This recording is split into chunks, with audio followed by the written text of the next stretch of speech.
Welcome to the Hangout on the Voice of My Bella podcast. It's your girl Lay, and I'm here with Roman. And today's special guest is Don P and his man. 400. Yeah. Alright. So we probably gonna get to know y'all today. So wanna start off? Like, what do y'all do?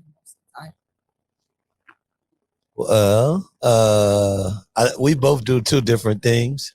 So I'll let 400 start off and talk a little bit about what he does as an artist, a songwriter, and, working in the music industry.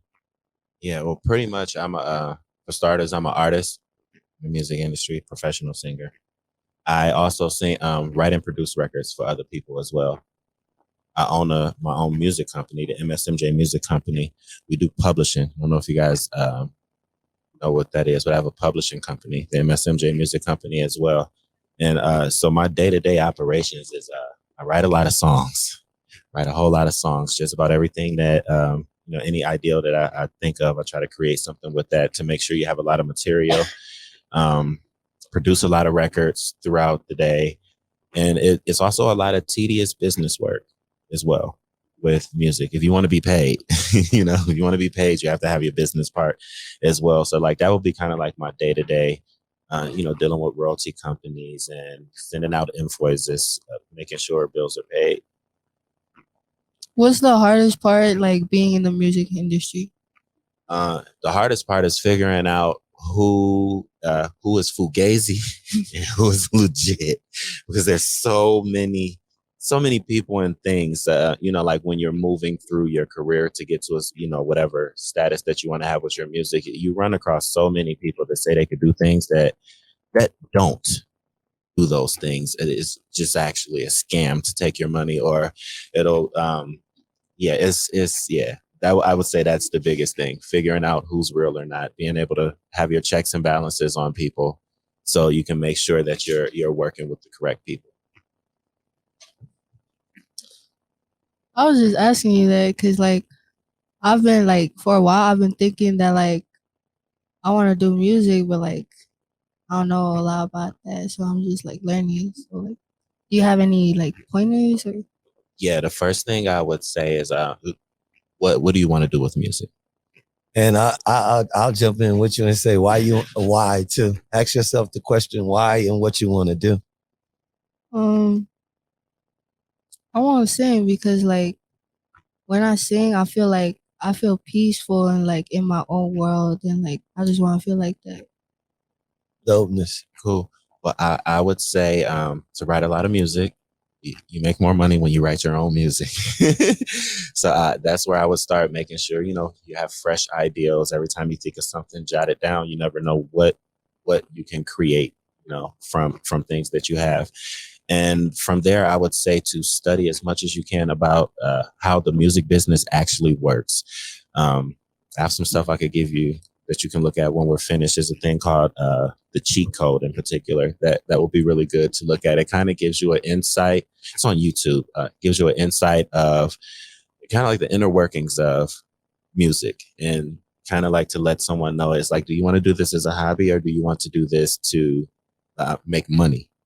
Because it's a very big difference. If you just want to do it as a hobby, do it as your leisure, cover songs here and there when you can. But if you want to take it serious as a career, I would say start studying some things in business, publishing more than anything. Yeah, definitely publishing. That is the most money you can make in the music business. I have a question. Uh-huh.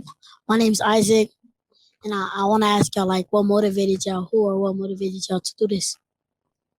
This is what I've always wanted to do. Like since I was like 7 or 8 years old, I've always wanted to be an artist. I've been infatuated just with the sound and being able to perform, creating things. So I just kind of, I just manifested it for myself, pretty much, just working towards it since I was like 7 or 8 years old. Writing songs a very long time. So just sticking with it is pretty much what works for me. And all right, you there? Yeah. And I guess from my side, my job is a little bit different, but I mean, it's very similar at the same time because he works more on the artist side of it. I'm a radio personality by trade. I got my bachelor's in radio, television, and film production. Now it's kind of funny how I got into radio. I was in college and I was already kind of into the music. And we started a record label. And my job outside of just doing the singing part of it, was to do marketing. And I liked doing marketing. And I went to the radio station and got an internship expecting to get the music on the radio. And basically what ended up happening was a month later, they gave me a job in radio. So I had a job in radio before I graduated from college. And I think once I started doing radio, it opened up the door for me to do so many other things behind the scene to where music, as far as the singing part of it, it became a hobby. And the professionalism and the business side of it, it became, more of my career. Um, what motivates me, I think being in media and what made me love media was um,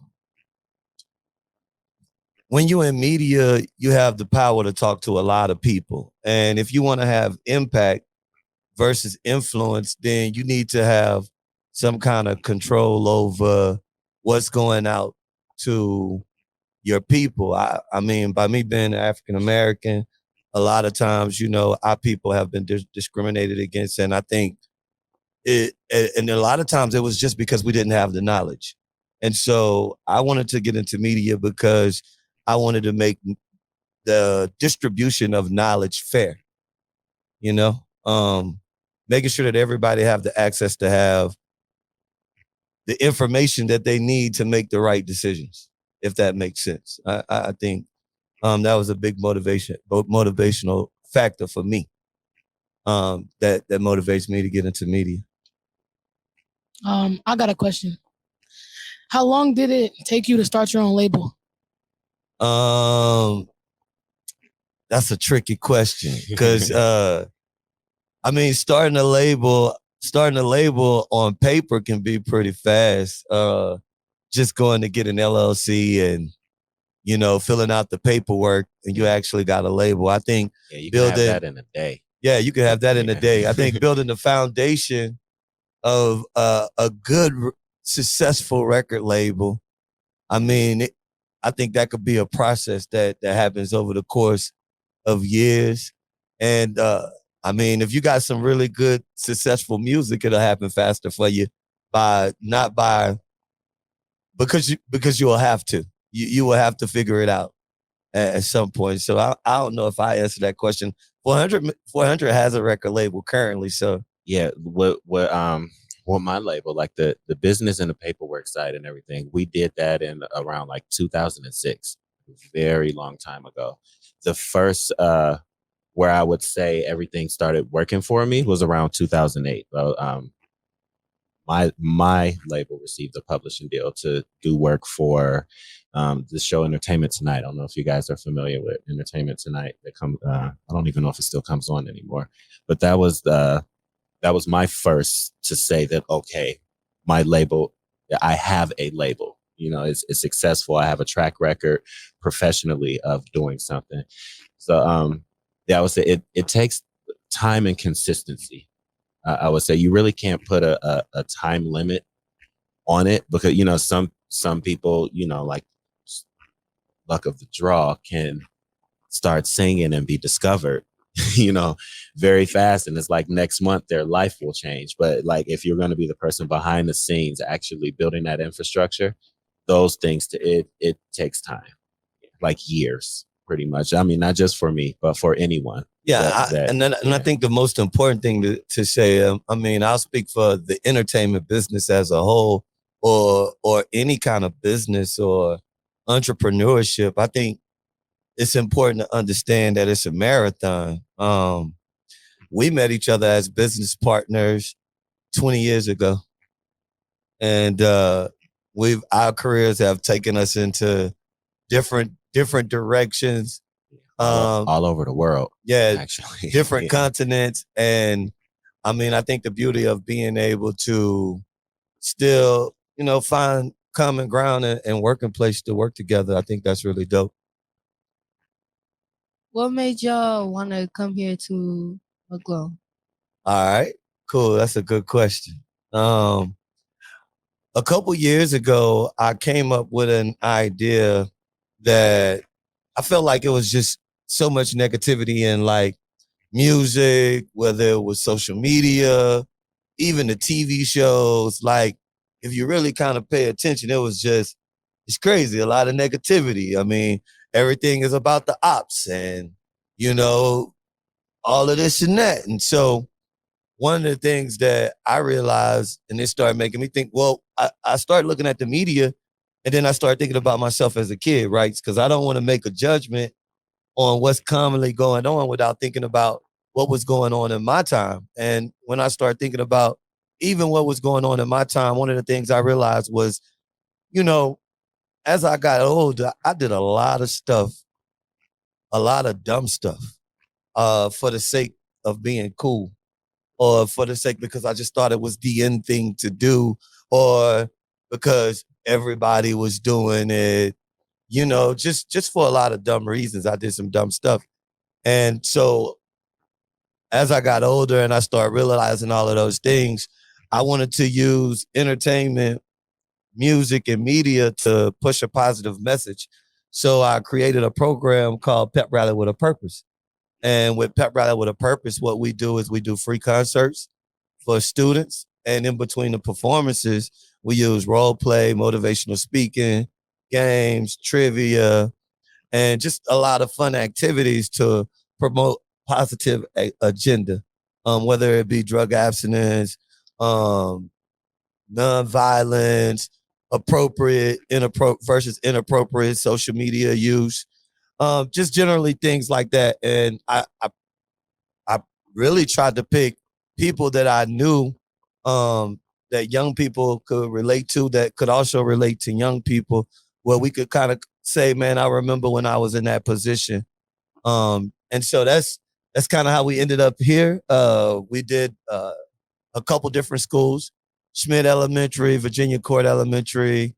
We're going to Jones today to do these free concerts. And I heard about your guys' program while I was here. So I thought it'd be great to come and get interviewed by you and check out the dope podcast. That's lit. That's lit. Like, is it like hard to make start? Yes. It's hard to make money when you first start, because when you first start, you don't really know every avenue that you can use to make money with, like for music, for example. You don't really know how, like, just for example, how do you think money is made from music? Yeah. Fun fact. A lot of famous artists, that's their same answer. but to answer your question, you have to learn the different. That's why I say, like, study the business, so you will know the different avenues that you can use to make money. There's I could think of probably, like, I'd say like 50 or so different ways that I can make money off of just one song, whether it's radio airplay, if the song is being performed, like dealing with sync licensing, you get a commercial for it. You get paid off of YouTube, whether it's on my page or whether it's on your page. I still would, it's like you have to know that all of these things are available. That's why I say it's hard to make money at first. I didn't know all of these things at first. As you're moving through, you start to learn more. Like, so you get a check with that. You can get a check. Yeah. So, it's hard at first because most of the time, a lot of artists, in like professionally or non-professionally, do not know every single type of way they can make money with music. Same. I think it's the same with radio too. I think with radio, a lot of times, radio is kind of weird because it depends on what market. Like, so you got to think about, when I talk about what market, you're talking about like what city you're in, how many people can that radio station reach? And then also when you talk about radio, you got to talk about a couple different things, especially now that podcasts have came around. Before, when I got into the radio business, it wasn't a such thing as like independently being able to do your own podcast. It wasn't that many opportunities. You either had to go through doing a radio show at a radio station, or you either had to go work at a TV station. And if you were lucky and you had money or somebody to fund you, you could possibly put something on public access television. But with the coming of technology, you start having things like the Roborg and digital streaming and stuff like that, which opens up the market. So when you start talking about broadcasting now, and you ask that question, the answer is still it's it's going to take you a little while because you have to understand how to make the money. Like the same process that he went through with music, I went through in the media side of it. I when I first got into radio, I thought it was just cool to be on the radio and be able to entertain and talk to a lot of people. Now, the whole time while I was entertaining and being happy about talking to a lot of people, there was a lot of people around me, producers, sales execs, executive producers, uh, tons of other people that was around me that was making a lot of money. And I was making just a smaller amount. In my career, what happened was I started to become the executive producer. So I have a Music Exchange Radio is a company that I own. Music Exchange Radio is a media and marketing firm. And so we have part ownership in several radio stations, one being 96.3 FM in Monroe, 106.7 in Shreveport, and also Music Exchange Radio, Music Exchange Radio Network.com, which is a digital radio station. And so I think that's what helped me start to make more money, or at least be more stable and have more control. And I'll be honest with you, I'm independent. So that's two different lifestyles. Like I was corporate for 15 years, and corporate is kind of working for a bigger company, and they pay you a salary, they pay you a paycheck. And being independent is more like what you guys are doing right now. You have your own podcast, you have your own TV show, you own your own stations, you go out and get your own advertisers, you go out and get your own sponsorships. And I'll leave you with this when you talk about that, since I brought up corporate versus independent, and we're talking about the financial of it. When I worked for the corporate station made a lot more money. I was responsible for making them a lot more money, and I took about 20%. And then a little bit less than that after taxes. Now, me being independent, if an advertiser or a sponsor come through, I'll take about 70%. And that's after paying everybody. And you know, what's about left? Maybe about 60%. So it gives you more control, you know, but I think it takes a longer time to build yourself up making money long term as an independent. But corporate, you can get out of job. I mean, you can get out of college, and if you did a good job networking, know the right person, and get a pretty good paying salary job. Now you might come in maybe 50,000 a year. So no, that is decent now. I don't know if that'll be decent by the time you guys graduate. So I have a question. So Don Pete and 400, where y'all from? I'm from Los Angeles, California. I'm from New Orleans, well, I live in New Orleans, Louisiana, but I'm actually from Biloxi, Mississippi. And so I've lived in Atlanta, now New Orleans. So I guess where I'm from is New Orleans now. I've been there about 11 years. So Yeah, where I was born, actually, Cleveland, Ohio. Yeah, I was actually born in Cleveland, Ohio. I've since lived in Atlanta, where I met Don P. I've lived in Africa, well, for a little bit of time. Seattle, and I stopped in Los Angeles. Yeah, so I was in Los Angeles. That's home. I probably never would leave there. It's amazing. Have you ever been? Yeah, it's amazing. All right, I'll take the next question, y'all. So it's pretty dope that you heard about us through our media, because a lot of the students in here have made podcasts, and so that's awesome to hear. My question is, a lot of times we see artists when they get more popular, they start to change, and sometimes they turn into something that they weren't originally, maybe something more negative than what they started. So how do we as artists maintain our identities while we're trying to be business people and trying to make money? And Just staying true to yourself, I'd say, first and foremost. Always remembering who you are as a person, not letting anyone's opinion change who you actually are as a person. I'd say for myself is that's how I stay grounded, just throughout my career. And, like remembering who I am, being humble is very important in life, like not just to other people, but humbling yourself to yourself and your actions, being aware of those type of things, I think helps not to like negatively be impacted by, I'd say, fame or success or anything like that. It's a certain way that you can move to avoid certain type of things. I'd say. From my side, I mean, I think it's about I think it's about your moral standards. Now, I'll be honest with you.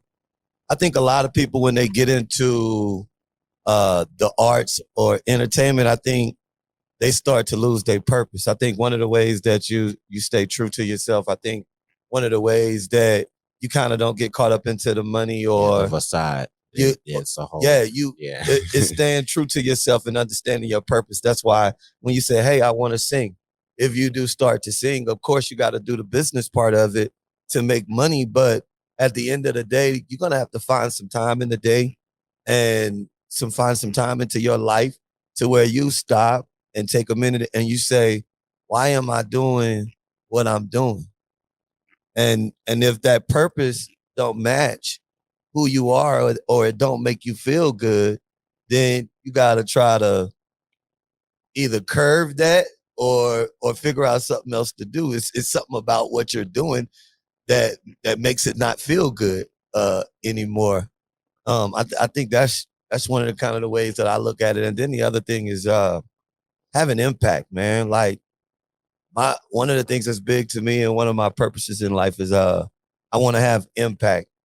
At the end of the day, when I'm old, and I can't move around no more, and I'm watching my kids grow up and watching my grandkids grow up, I would hope that that I would have lived a life that they could say that they're proud of, that I left a good impact, I left a good legacy.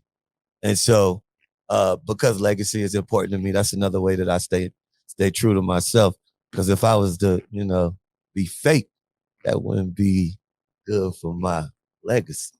You know what I mean? Fake only lasts but so long. Yeah. So that's why it's better to just be right. Be so it's real just to better. who you are. You're only gonna be able to keep up fakeness for a short amount of time. It doesn't last. Well, I have a question. What college did y'all go to? College? Yeah. I went to Chancellor University in Ohio. I went to University of Southern Mississippi in Hattiesburg, Mississippi. Did y'all play any sports in college? I played football the first year of college, but I went to Akron University my first year. I kind of like college hopped a little bit before I stopped somewhere, but at Akron University, that first year I played football because I played in high school. I used to tell myself I was going to be a rapper or the NFL. That's what I thought in high school. I got to college and I learned how football worked beyond high school. and that wasn't the thing for me anymore. So I just only did it for just 1 year. I ran track in college. I was 4-time all conference, 2-time all American, triple jumper. Yeah. At one point in time, I was in top 10 in the country. On the lower end of that in the country, I would say. I've mostly ranked in the definitely in the top 100s all of my career though. I got a question for 400. So I see you got like this clothing brand on, like with 3 stripes on. Is that your clothing brand? Yeah. This is actually my my clothing brand. The shirts are out now. The sneakers come out next year. But I started my own brand with my logo. It's just about diversifying the income. Like there's plenty of different ways and outlets that you can use to create income when you're making music, because music sells everything. Pretty much, the music can sell my clothes as well. So it's just understanding how all of that works. But yeah, this is my brand, the 400 brand. So also me and my fellow friend Isaac, we also have a clothing brand here. Mine is Bellside Bellas with another student. He's not here. And his is fly. Dope. That's dope. That's we what's we can up. show you at the end of the podcast. Yeah, I was going to say, let me see a shirt or something. Let me see what y'all got. Take a picture of something right quick. And my tagline is "Stand out like the blue rose." I like that. Right, that's dope. I like Stand that. out like That's the very blue dope. rose. Yeah. How'd you come up with that? So I came up with it because first the logo, it got blue rose in it, then a B, and then Bellside already at the bottom, and like me and a fellow student, because Montbello, we call Bellside short for Montbello. So, and we're 2 students, brothers that grew up in Montbello together. I picked the blue rose because like everybody likes a red rose, and but different, want to be different. So I picked the blue rose, and that's what my tagline: "Stand out like the blue rose." Stand out like the blue rose. Yeah, that was a good idea. Dope. Yeah, that's dope concept. Yeah, and mine is like the sky has no limits because people could reach more than the limits. Feel me? I like that too. I tell people that a lot. The limit is not the sky. There's like space and universe and like planets that we don't even know the names of. So so you're right. The sky is not the limit. I like that he said that. I say that all the time. That's big. Yeah, I like that. So I have a question. So how do you market your clothing brand? Right now, I market the clothing brand through my music. Marketing agencies. I go through for a lot of to get advertisements done. Mostly, I'm about to dabble in commercialing a little bit in certain markets to test it out to see if that works for me. But right now, I just work with a couple of different marketing agencies to get advertisements done and spread them internet. We did a newspaper campaign before, just trying to think outside of the box to reach customers. My question is, how can I juggle school while trying to start a business? It's very easy. If you stay on top of the schoolwork, like don't do your homework like right before it's due, or don't it's time management. I guess is where I'm getting at. It's very easy when you have good time management. Give yourself a certain amount of time, and staying focused is the biggest thing. Staying focused with everything, and it's very, very possible. My daughter is actually a senior in high school. She goes to school. She works part-time at Marriott, and she also runs her own hair and lash business. So it is possible, and she has all A's. So it's very possible. It's just about the time management. I say is the biggest thing. And I'll say scheduling. Like one of the things that you got to do, it may seem like a lot now, but one of the things you could do is track your time. Like track your time and say, all right, what did I do at this time from this time? What did I do from this time to this time? And then once you track your time, then you can find things that you can eliminate. Like sometimes I have like TikTok. Yeah, sometimes I have to eliminate like time. social media. if it's not productive social media, as far as like something that I'm doing for work, then I have to eliminate that. You feel what I'm saying? Or sometimes I can't go out with my friends and go partying. It just don't work like that. I'm a business owner. And so I have to kind of focus on, the things that task. I think It depends on how bad you want to have a business and juggle school. I think that's what it comes down to.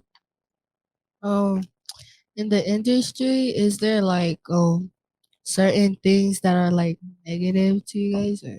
Or? In the Yes. industry, yeah, it's It's a lot. it's tons of negative things in the industry. You can start off.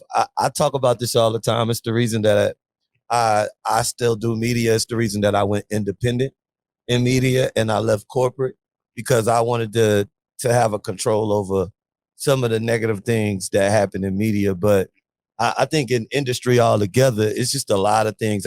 You could touch on a couple things, bro. Yeah, I would say the biggest what business I'd say what the music business for negativity is if you don't understand that business, you will get taken advantage of. Just point blank, period. And that kind of it kills a lot of very, very creative people's esteem to continue to create music once they like. It's like just imagine $1 million being made and you sang the song, you wrote the song, but you signed over rights because you want to be famous or whatever have you. You want your video, they're going to do this and that and third. And when it comes time to split the money, you actually get a bill instead of a check. Like that becomes discouraging. But I'd say that would be the biggest negativity with the music business. That if you do not understand this business, you will get to. I don't care what anybody tells you or how good it sounded. Give you a car, house, like these things. Give you a car, anything for you to sign this paper, so we can make this money, and like you would get left with nothing. So I'd say that boils back to like I keep saying, understand the business itself at first. That way, like you know how to navigate and be able to use your talents for good.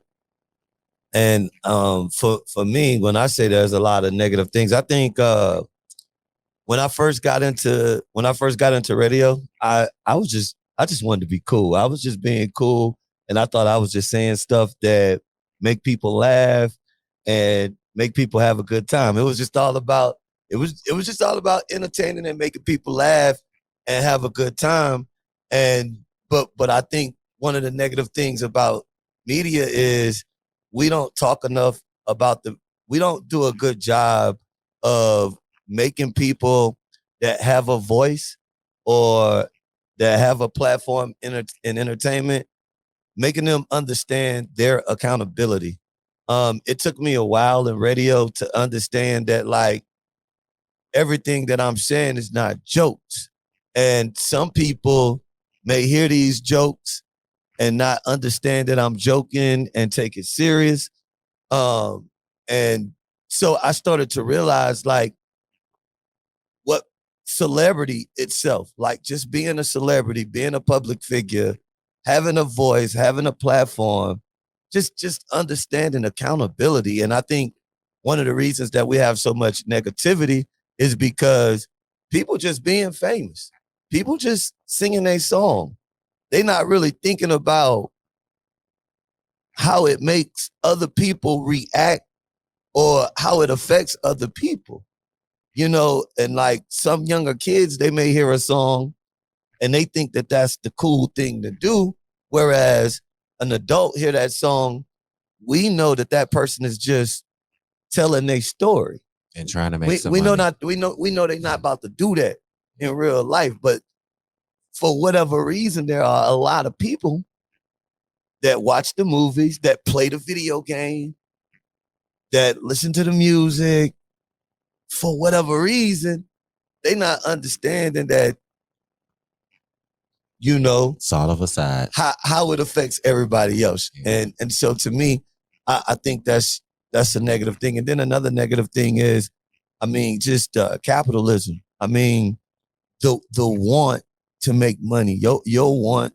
Sometimes people want to make money is too bad. Like you want it too bad. Anytime you want it bad enough, where you'll go against your moral standards, who you are, what you was taught as a growing up, you become somebody different for the money. That means you wanted the money too bad. And so that's another negative thing about the industry. Everybody just want the money. And I think we came up in the era where It was about talent. it was about talent. You had It was to be about talented to make like the money. if you didn't love it, you wouldn't have did it because it was so hard. Like it was so hard that if you didn't love it, you wouldn't have did it. Like we wouldn't be here where we at right now today if we didn't love it. Didn't love it. Like literally, love what I like do. we literally could have quit multiple times. You feel what I'm saying? Like I don't know, y'all. I could say that y'all don't. He slept in his car. Yeah, homeless, trying to be at the point that I am now. Hold on. Did you raise any kids in like that car? No, I didn't raise. My daughter wasn't living with me when I was homeless, so I didn't raise any kids in the car, so to speak. But I did end up being homeless, traveling down this road of wanting to be an artist and having my own company. But what helped me through being homeless is my purpose, and it's like I wanted it that bad that I was willing to be homeless and try to figure that out and lose things. So because at the end it was like the gain is so much more. And if I had to go back and like I'd say, like work a regular job or something like that, so I would not have been home. I would not go back and do that. I would do the same exact thing I did again to get to where I am today because I appreciate every part of the journey. You know what I'm saying? And just to kind of recap on that, like he went to college. He could have said, you know what, this is not working out. I'm not making money. I'm gonna just go get a job. Yeah, I have a business degree. So, I could have went to a Fortune 500 company and been somebody's like CEO or over a region or anything. But it's that wasn't actually what I wanted to do with my life. That's been very important to me to make sure I'm always doing what was in my head since I was a kid. All right, so we gotta end it here. It was nice getting to know all about business and all that because like I've been trying to learn about that, but like I don't got no pointers on that. So. No, I got some stuff for you when we get off. I got some pointers for you. And we'll definitely hook up with Mr. Paul, the instructor, and leave some information for anybody that want to get any kind of business advice or just advice about the industry. We definitely down with that. Great interview, guys. Too. I want to commend you guys for the work. Yes, the work that you're doing. I love everything that you guys are doing. This is my lane, so it's good to see somebody else doing the same thing. Yeah, I love to see this in a school. Actually, this is everything for me to not be in the studio and be at a school, and the students are running it and learning these type of things early. Like kudos to you guys. This is really, really great. You guys are doing a great job. All right, this was your host, Ling, and Roman, and DJ, and Isaac. All right. And of course, I'm Don P, man. Make sure you follow me at Don P _radio show. Music Exchange Radio Network.com. Also follow Pep Rally with a Purpose, spelled out exactly how it sounds. Thank you so much for you guys having me. Yes, sir. 400 signing off. You can find me on Instagram at It's400. That's ITS400. Or you can check out my website, www.its400.com. Yeah. You could follow us on Spotify. For me, you can subscribe, and you get to donate $10 like every month. So you can support a clothing brand or like anything we want to do. Dope. Yeah, dope. Yeah, make sure you give me that information. We want to support you guys. Or if you want to donate, you could go to. You go to Instagram. The Instagram. What's it called again? And follow us at Digital Media. The Confluence Media Center. Yeah, go on there on Instagram. Press the link. You feel me? And then boom, you could donate, bro. And trying to get that bread. Yeah, I like it.